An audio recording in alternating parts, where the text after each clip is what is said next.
మరి ఖచ్చితంగా ఇంకా ఎక్కువ చేయాలనే ఉద్దేశంతో అచ్చంపేట లిఫ్ట్ ఇరిగేషన్ అని చెప్పి ఇంకొక 1350 కోట్ల రూపాయలతో అచ్చంపేట లిఫ్ట్ ఇరిగేషన్ కూడా కేసీఆర్ గారు మంజూరు చేసినారు. టెండర్ కూడా పూర్తయింది.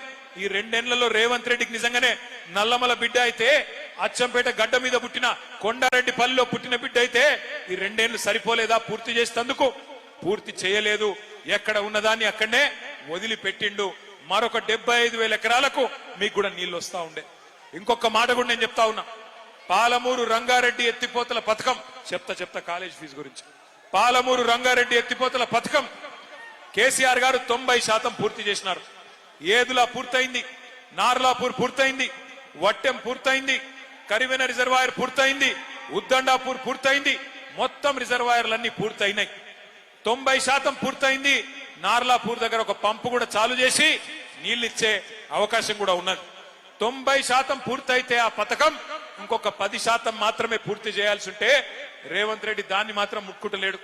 ఎందుకంటే పాలమూరు రంగారెడ్డి ఎత్తిపోతల పథకం అది పూర్తి చేస్తే కేసీఆర్ కు పేరు వస్తుంది. అందుకే ఏం చేసిండరికైనా ఆ పాలమూరు పథకానికి వాళ్ళ మామ పేరు పెట్టుకున్నాడు, జైపాల్ రెడ్డి గారు పేరు పెట్టినాడు.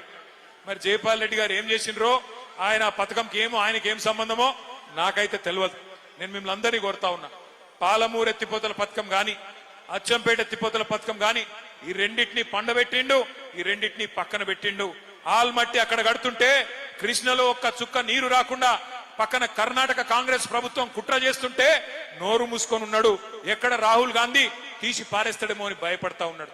కానీ తెల్లారు లేస్తే ఒకటే పని రేవంత్ రెడ్డి గారికి, కేసీఆర్ గారి జపం మాత్రం చేస్తున్నాడు. రోజు తెల్లారు లేస్తే కేసీఆర్ తిట్టుడు, కేసీఆర్ ను రోజు మన్నువోసుడు, కేసీఆర్ గారి మీద రోజు తిట్లు శాపనార్థాలు తప్ప ఇంకొక మంచి మాట మాత్రం ఆయన నోట్లోంచి రాదు.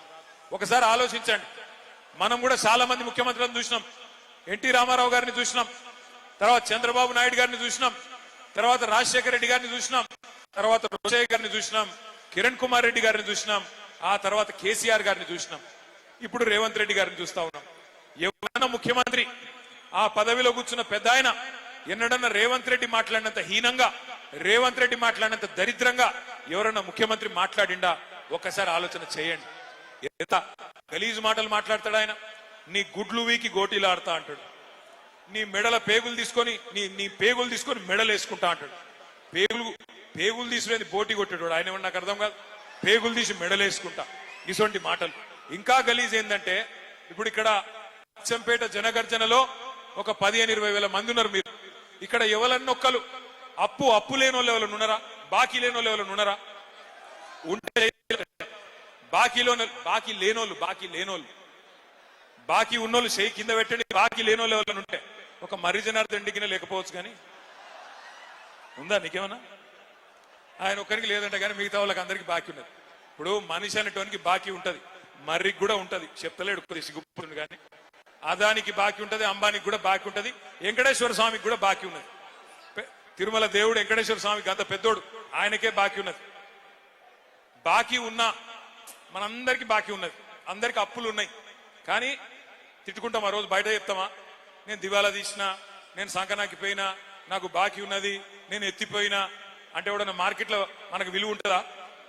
మరి రాష్ట్రానికి పెద్ద ముఖ్యమంత్రి తెల్లారు లేస్తే నా రాష్ట్రం ఎయిడ్స్ పేషెంట్ అయిపోయింది, నా రాష్ట్రం క్యాన్సర్ పేషెంట్ అయిపోయింది, నా రాష్ట్రం దివాలా తీసింది అని మాట్లాడితే ఢిల్లీలో ఎవడన్నా పట్టించుకుంటాడా?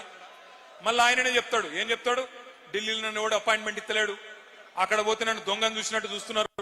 మరి అది నాకు తెలియక అడుగుతా, దొంగను దొంగ లెక్కనే చూస్తారు కదా, ఇంకెట్లా చూస్తారు? ఈయన దొంగ కాదా? ఓటుకు నోటు దొంగ కాదా? 50 లక్షల రూపాయలతో దొరికినోడు దొంగ కాకపోతే ఏంటిది? దొంగ లెక్కనే చూస్తారు. కానీ ఇంకేమంటాడు? నేను పోతే నాకు అపాయింట్మెంట్ ఇస్తలేరు, ఇస్తే చెప్పులెత్తుకపోతాడేమో అని అపాయింట్మెంట్ ఇస్తలేరు అంటున్నాడు. ఇంతకంటే హీనమైన భాష ఉంటుందా? మనందరం కూడా అప్పున్నా బాకీ ఉన్నా, లోపల బనీన్కు పొక్కలున్నా, మీదికెళ్ళి మాత్రం కడక్ అంగి వేసుకొని తిరుగుతాం. ఎందుకు? మళ్ళీ అప్పు ఉట్టాలనా లేదా, నడిపియాలనా లేదా సంసారం? అందుకే అట్లా కడక్కుండే ప్రయత్నం చేస్తాం. ఇప్పుడు ఒక మాట అడుగుతాం మిమ్మల్ని. ఇప్పుడు నేనున్నా, నాకు కూడా అప్పు ఉన్నది, అప్పు తీసుకున్నా అనుకో. ఈ మరిజనార్దన్ రెడ్డి కాడ నేను ఒక 5 లక్షల అప్పు తీసుకున్నా అనుకో. అరే నిజంగా తీసుకోలేదురా భయ్, ఆగురు, తీసుకున్నా అనుకో, చెప్తా మరి ఏం చెప్తా నేను, అన్న ఒక 6 నెలలకు ఇస్తేనే జర్ర మితి లేకుండా లేదా తక్కువ మితితో అని చెప్తా. సరే మరి జనార్దన్ రెడ్డి నా దోస్తు కాబట్టి ఇచ్చిండు. 6 నెలలు అయిపోయింది, చూసిండు పాపం. 6 నెలలకు నేను ఇంక ఇస్తలేను పైసలు. ఫోన్ చేసిండు. ఇక నేనేం చేస్తున్నా, ఫోన్ కట్ చేస్తున్నా. సారీ ఐఎమ్ బిజీ అని ఫోన్ కట్ చేస్తున్నా. ఎత్తుతలేను, తప్పించుకుంటున్నా. 2 సార్లు ఇంకో 2 సార్లు ఫోన్ కొట్టిండు. నేను ఎత్తుతలేను, తప్పించుకుంటున్నా, బిజీ బిజీ అని కొడుతున్నా. ఇక ఆయనతో ఒక రోజు ఉండబట్టలేక ఆయన ఇంటికి వచ్చిండు. వచ్చి పట్టుకున్నాడు. ఏమైనా నువ్వు, నాకు అర్థం కాదు, నీకు ఇస్తి పైసలు నువ్వు చెప్పిన మాట ప్రకారం మరి అలా మళ్ళా వాపస్ ఇవ్వమంటే డ్రామాలు చేస్తున్నావా, ఏం చేస్తున్నావు అని లొల్లి పెడతాడు కదా. పెడతాడు ఎవరైనా కూడా. నిజంగా బుద్ధిమంతుడు అయితే ఏం చెప్పాలి, తీసుకున్నాడు. అన్న సారీ అన్న, ఏమనుకోక వెళ్తలేదు, ఇంకొక 2 నెలలు టైం నీకు దండం పెడతా, 2 నెలలకు మిత్తి పెద్దగా పెంచుకో కావాలంటే, కానీ ఇస్తా మిత్తితోనని చెప్పాలి. కానీ రేవంత్ రెడ్డి ఏమంటుండే ఎరికేనా, ఉద్యోగులు అడుగుతున్నారు, మాకు చెప్పినావు కదా డిఏలు ఇస్తా అని, పిఆర్సీ ఇస్తా అని చెప్పినావు, 6 గ్యారంటీలు ఇస్తా అని చెప్పినావు, తులం బంగారం ఇస్తా అని చెప్పినావు, నెలకు 2,500 ఇస్తా అని చెప్పినావు, ముసలోళ్ళకు 4,000 అని చెప్తివి, రైతులకు 15,000 అంటివి, రైతు కూలీలకు 12,000 అంటివి, ఆటో వాళ్లకు 12,000 అంటివి. మరి ఇవన్నీ ఇవ్వకుండా తప్పించుక తిరుగుతున్నావు, ఏం సంగతి అంటే రేవంత్ రెడ్డి ఏమంటుండే ఎరికేనా, బాకీ పడ్డోడు ఏం చేస్తారా మీరు, నన్ను కోసుక తింటారా, ఆయన అన్నాడు కోసుక తింటారా అని అడుగుతున్నాడు. ఆయన ఏమైనా కోయనికి ఏమైనా జామకాయనా, మామిడికాయనా, సేపు పండ, ఏమిటి కోస్తాం ఆయనను? ఏం చేయాలి మరి మనం? మాట ఇచ్చి తప్పించుకున్నాను ఏం చేయాలి? ఎలక్షన్లలో బొంద పెట్టాలనా లేదా? పెడదామా అచ్చంపేటలో? పక్కానా? మాట ఇచ్చి మాట తప్పినోన్ని అచ్చంపేట గడ్డ మీదనే ఎక్కడైతే ఆ మనిషి పుట్టిండో అక్కడనే రాజకీయంగా బొంద పెట్టాలి. ఖచ్చితంగా మోసం చేసిన వాడిని మనం కూడా మోసంతోనే జయించాలి. మోసంతో జయించాలని ఎందుకంటున్నా అంటే, ఇప్పుడు కాంగ్రెస్ వాళ్ళ కాడ పైసలు బాగున్నాయి, రేపు జెడ్పీటీసీ ఎలక్షన్లు వస్తున్నాయి, రాగానే ఏం చేస్తారు, ఇంటికి వస్తారు, మీకు చేతిలో 5,000 పెడతారు, అమ్మా నువ్వు నాకే ఓటేయాలి అంటారు, మీరు సరే బిడ్డ అంటారు. మీరు అన్నంకి ఏం చేస్తారు, వాళ్ళు ప్రమాణం చేయి ప్రమాణం చేయి అని చేయి జాపమంటారు. చేయి జాపాలి. చేయి జాపి ఏమనుకోవాలి తెలుసా, మనుషుల కళ్ళు మూసుకొని తుప్పాలు తుప్పాలు తుప్పాలు తుప్పాలు తుప్పాలు అనుకోవాలి. అప్పుడు బయటికి ఏం ప్రమాణం వేసినా ఏం కాదు, ఏం డేంజర్ లేదు. అర్థమైందా? లోపల మనుషుల తుప్పాలు తుప్పాలు అనుకోవాలి, వాళ్ళు ఇచ్చిన పైసలు తీసుకోవాలి, జేబులో పెట్టుకోవాలి, మీదికెళ్ళి అడగాలి, ఏమా బిడ్డ 5,000 ఇచ్చినావు, మిగతా 50,000 ఎప్పుడు ఇస్తావు కొడుక, రేవంత్ రెడ్డికి జరా చెప్పు పో అని చెప్పి ఇలగొట్టాలి. ఓటు ఎక్కడేయాలి? ఓటు ఏ గుర్తు వినబడతలేదు, ఏ గుర్తు? కారేనా? కేసీఆర్ మళ్ళా రావాలనా? పక్కానా?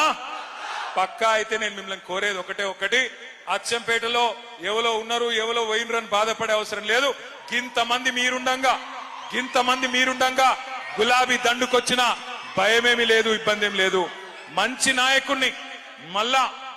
నాయకుణ్ణి మీ అభిప్రాయం మేరకు, మీ అందరి ఆలోచన మేరకు కేసీఆర్ గారు మళ్ళా అచ్చంపేటకు పంపిస్తారు. తప్పకుండా కేసీఆర్ గారు ఎవరికి బొట్టు పెట్టి తమ్ముడు ఈయన నా అభ్యర్థి అంటే ఆయనకు కాదు మీరు వేసే ఓటు కేసీఆర్ గారికి. కాబట్టి మళ్ళీ కేసీఆర్ గారు రావాలి అంటే అచ్చంపేట మీద గులాబీ జెండా ఎగిరేయాలని చెప్పి నేను కోరుతా ఉన్నా. ముగించే ముందు నేను మిమ్మల్ని అందరినీ దయచేసి ఒక్క విషయం ఆలోచించమని కోరుతా ఉన్నా. ఇవాళ ఇటు కాంగ్రెస్ గాని అటు కేంద్రంలో ఉన్న బీజేపీ గాని ఈ 11-12 ఏళ్లుగా సతాయించుకుంటూ వస్తా ఉన్నాయి. ఒక్కటంటే ఒక్క నవోదయ పాఠశాల కొత్త జిల్లాలు ఏర్పాటు చేసుకున్న నాగర్ కర్నూల్లో మనకు బీజేపీ ఇయ్యలే, ఒక్క విద్యా సంస్థ ఇయ్యలే, ఒక్క గుడికి పైసలు ఇయ్యలే, ఒక్క బడికి పైసలు ఇయ్యలే. బీజేపీ కాంగ్రెస్ దొందే. ఇద్దరు కలిసే ఇయ్యాల తెలంగాణను బొందబెట్టే ప్రయత్నం చేస్తా ఉన్నారు.